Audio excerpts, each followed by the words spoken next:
interesting that he chose Jasmine Crockett. Now, she doesn't serve in any leadership position. She's in the minority party. I wonder why he didn't single out, for instance, the President of the United States. And is he serving his constituents, the people that voted for him, by, I don't know, attacking a comedian and maligning a comedian, or maligning the opposition, the Democratic Party, or rambling in front of generals and the Navy? How is his constituents served? Does he serve his constituents like Mike Johnson, who constantly calls recesses so he won't have to deal of the matters of Congress? Or Jim Jordan, who's been in Congress for 18 years and never has written one piece of legislation? So why would it be her that you would single out?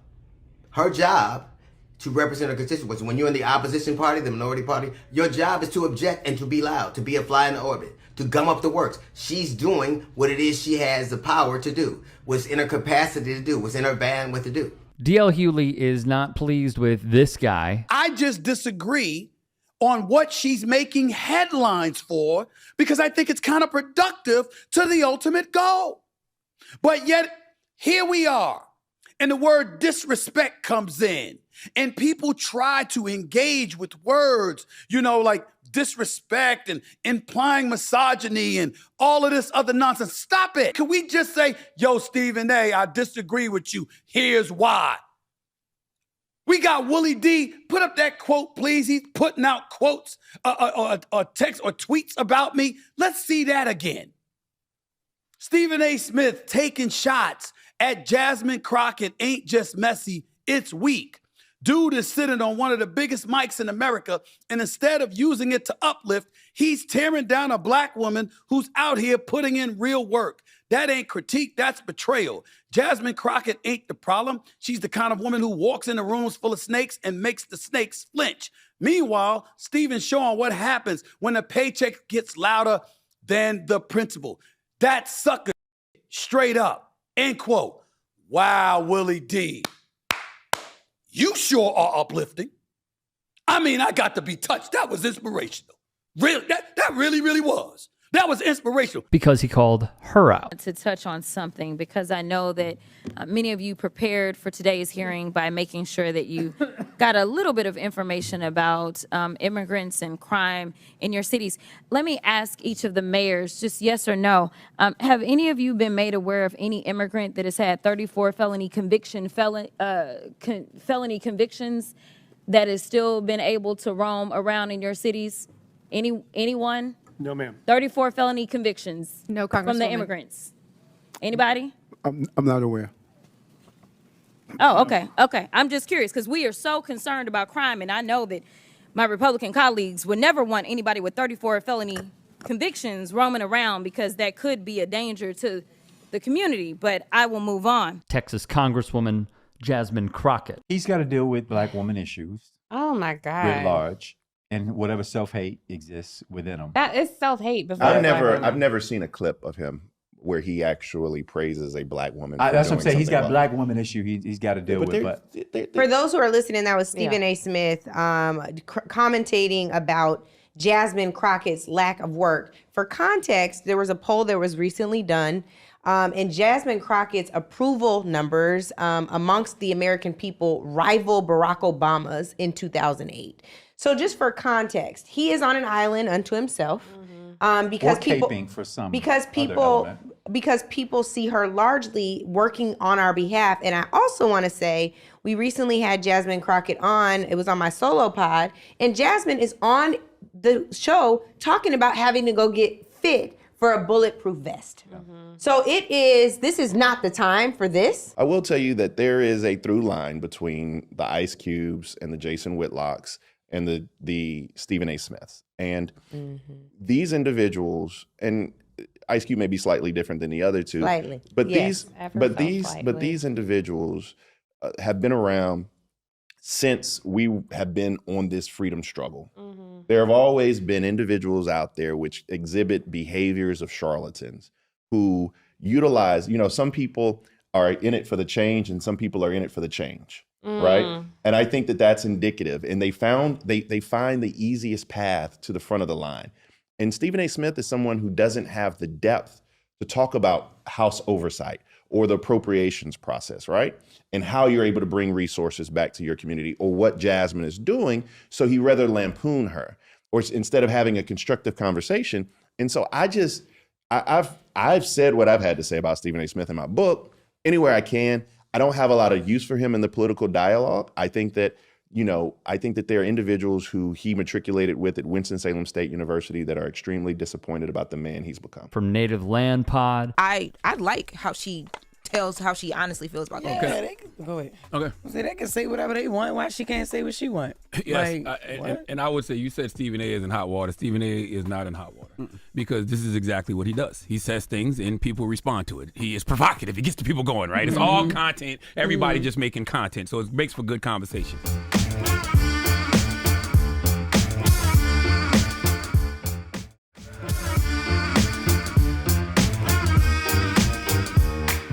As far as what he said about Jasmine Crockett, and me and Stephen A. spoke about this behind the scenes this week, but I don't think any elected official is above critique, but you got to criticize their policy. And it seems like Stephen A. is criticizing her style. And if you are criticizing her style and telling her she needs to change her style to be able to get things done, but also telling her to do that, to get things done with one of the most uncouth political figures ever in Donald Trump, then I got to say that, you bugging. All right. Trump talks crazy. So you can't call out Jasmine for allegedly talking crazy, his words, but not Trump.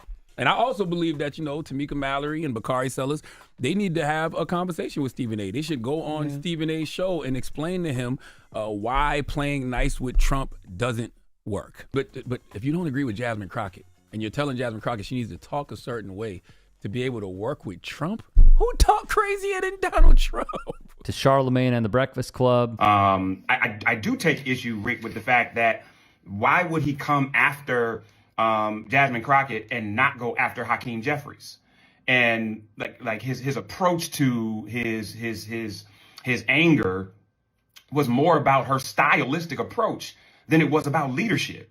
And I just think that often Stephen A. and some other brothers in particular find it easier going after women than they do going after men. But the interesting thing is being loud and brash, and in some cases confrontational, is exactly what got Stephen A. Smith the $25 million he got. And so he's lambashing somebody who is doing their job, who is representing the people, who is standing up, who is being brave, who is being courageous for a stylistic approach that's exactly like his damn approach. And so the hypocrisy of it, and especially just with, I just am tired of seeing brothers go after sisters and they won't go after men. If you want to attack somebody in the Democratic Party about not working with Trump or about not doing what you think makes sense, even though it doesn't make sense, then why aren't you engaging Hakeem Jeffries? Why aren't you engaging Schumer? Why aren't you engaging those that actually have a leadership position within the Democratic Party? Jeff Johnson on Ricky Smiley's YouTube page. He has selective journalistic prosecutorial skills and the abilities. He's a selective journalistic prosecutor. He selectively and almost exclusively, journalistically and verbally attacks magically melanated, AKA black people. So what he said about Jasmine Crockett, I'm not surprised, because you can't say that about her and ignore all the other things that politicians say and do and show you. But that's what he does. That's why he got that money. But he don't understand the Most High gave him that money. I keep telling people Proverbs 29 and 26. Many seek the ruler's favor, but every man's judgment comes from the Lord, the Most High. So he's seeking the ruler's favor, but not understand the real ruler is the one that's giving him his blessings. And the real ruler is the one that'll take it back if he don't straighten out. So that's what he does, man. That's why he got that money. Ditto with Doc Holliday, who, let's be clear, has been critiquing Stephen A. Smith for years now. Look, y'all come for the truth. All right, so here it is. I think that there are many reasons to criticize anyone, including Jasmine Crockett. We should not stand our politicians. We should hold them accountable. Many will think that this network loves, let's say, a Bernie Sanders or an Alexandria Ocasio-Cortez. No. Me personally, their close to being more leftist, but still not there. They do not fit the ideal mold. But what just strikes me is someone like Stephen A. Smith going after Jasmine Crockett because of the way that she speaks. Like, she's a lawmaker, she's an attorney, accomplished black woman, and you're putting her down because of her rhetoric? And the critiques from a few folks that we heard are essentially that she is in the minority party. You are in the opposition party. You are in the powerless party. Yes, that is true. And there are ways to muck it up. There are ways to make headlines. There are ways to have certain things go mainstream in order to push back against the party in power. That is what she's trying to do a lot of the time. She is not perfect. No one is. But when you have no power, you have to try and create a form of leverage. And Stephen A. going after her this way just feels foul. It just does. It feels like a person who says this would also state that we have to find a way to maneuver in the media space because he's coming after media. So what we should do is bend the knee to fascism. That's what it sounds like. Oh, wait a minute. He said that a few weeks ago. That's what he said. Reading between the lines, that is exactly what he said. So I'm not surprised by any of this. I'm not surprised by anything that Stephen A. says at this point because all he is an opportunist.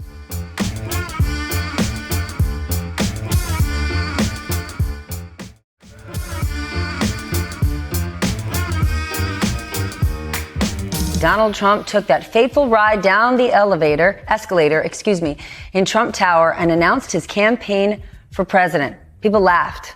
They thought it was a sick joke. He said the American dream was dead. He declared that he was going to build a wall and that Mexico would pay for it.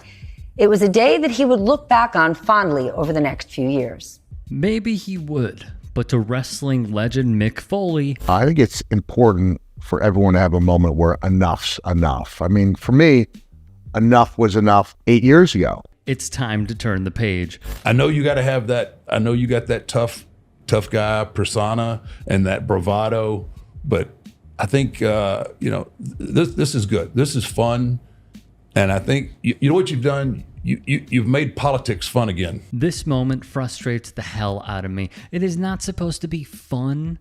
It is not supposed to be a dog and pony show. Our lives are in their hands. The Undertaker is correct in saying Donald Trump made politics fun again for about 3 weeks in 2016. But it's 8 years later, and there's absolutely nothing fun about this man. To me, there's nothing fun about a man who could be the next president of the United States talking about the enemy within, making it clear that this was not a mistake. This is his go-to line, the enemy within, the enemy within, the enemy within. It's the enemy from within. The enemy from within.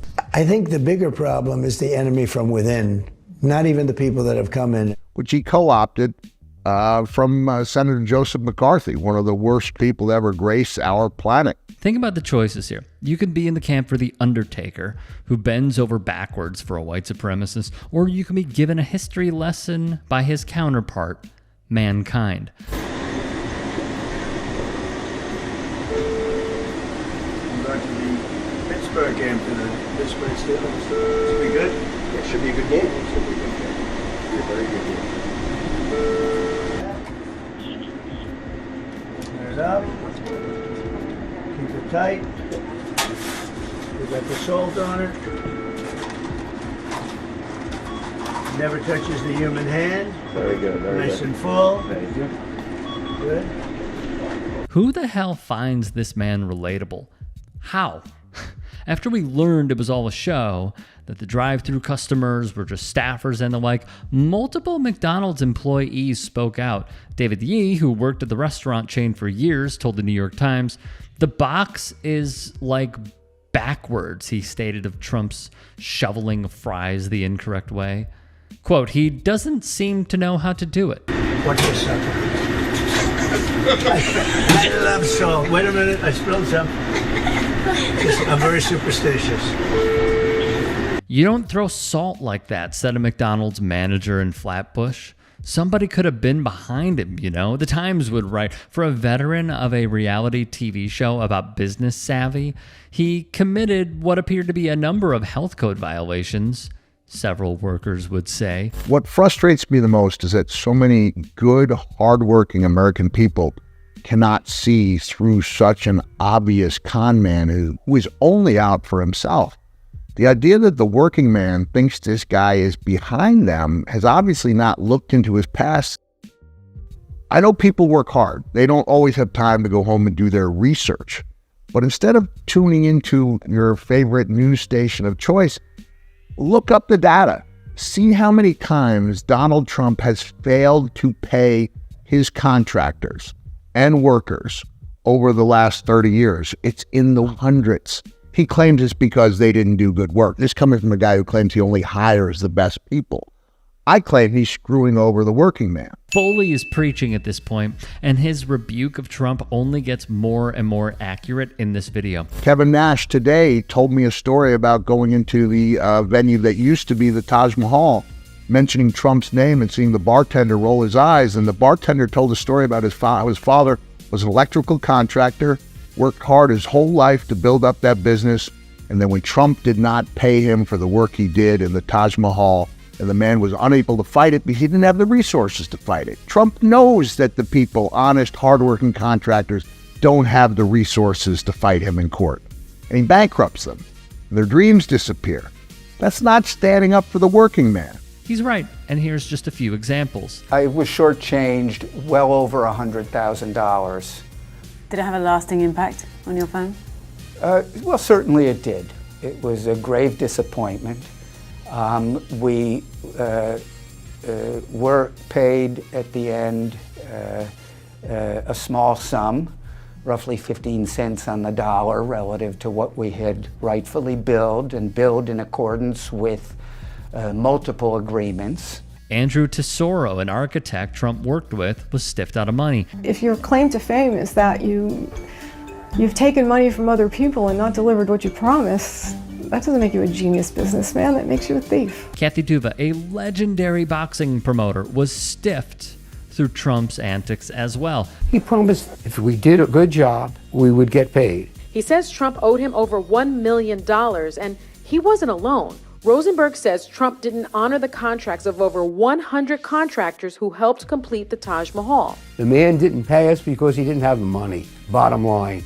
I said, we want to get paid. He says, well, how can I stop this meeting? I said, it's relatively simple.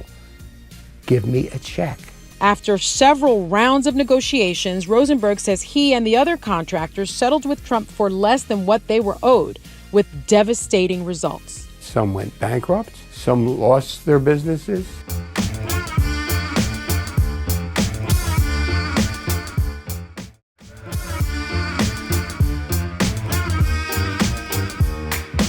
There are allegations Donald Trump hasn't paid contractors, workers, employees for their services.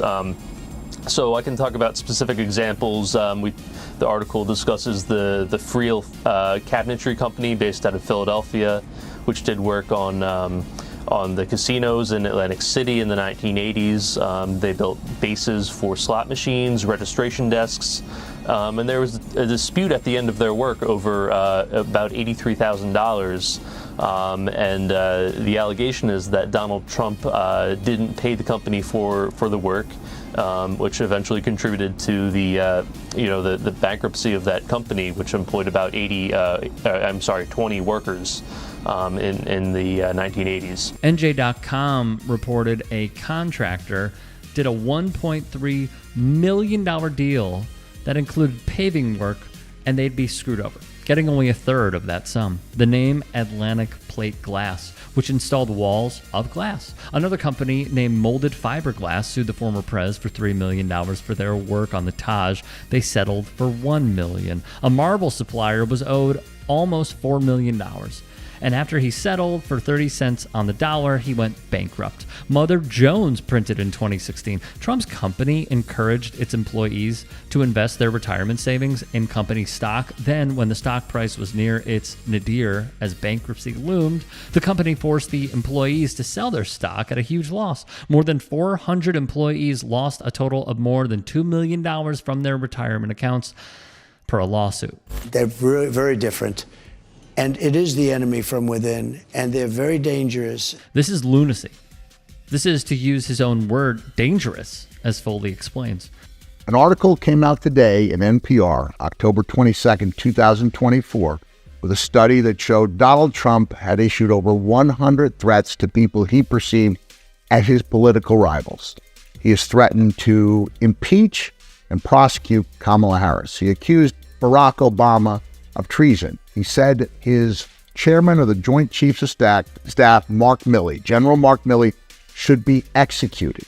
He did nothing to stop what could have been the death of Mike Pence, his own vice president. And now he's gone so far as to say that anyone who criticizes the Supreme Court and other judges should be put in jail. I share mixed frustrations. How do folks not see it and bend the knee to this guy? It's scary and dark. Not only are Thomas and Crow pictured here at Crow's luxurious Adirondack resort, where this painting hangs, we also see Federalist Society co-chairman Leonard Leo, who the Washington Post reports directed tens of thousands of dollars of business to the firm of Ginny Thomas. And then there's Mark Paoletta. He's the former general counsel for the Office of Management and Budget under Donald Trump. Now let's focus on SCOTUS. I wanted a hearing the day after the allegation came up. I wanted to be here that day. Instead, 10 days passed where all this nonsense is coming out. You know, that I'm in gangs, I'm on boats in Rhode Island, I'm in Colorado, you know, I'm cited all over the place. And these things are printed and run breathlessly by cable news. You know, I wanted a hearing the next day. This week's report found that the Trump White House exercised total control over the investigation, including preventing the FBI from following up on numerous leads and blocking interviews with key witnesses.